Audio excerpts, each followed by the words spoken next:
First, fold the square piece of paper 2/3 of the way up, tear off the bottom part. Don't throw it away, we'll use this for later. Let's turn the top piece of paper into our blade.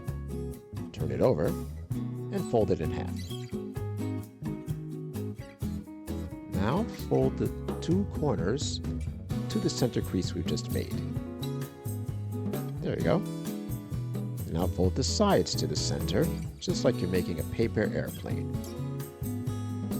Perfect. Now fold the bottom sides to the center crease. Beautiful. And now fold the bottom corners to the center crease, just like this. There you go. And now let's fold this in half. Our blade is almost finished. You can use some glue if you want. And now let's take that piece of paper and make an extension of our blade. So let's fold it in half. Unfold, and then take the top side and the bottom side, fold it to the center crease. Let's start with the top, and now the bottom.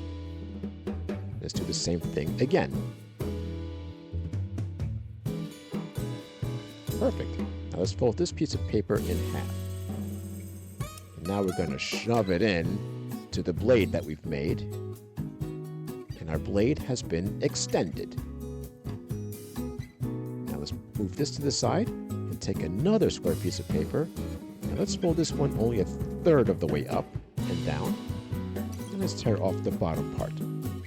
We will not need the top part. So let's make our handle.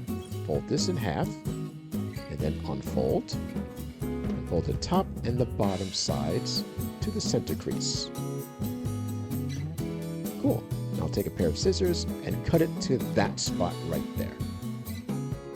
Now we're going to attach this to the extension, and let's fold it in half.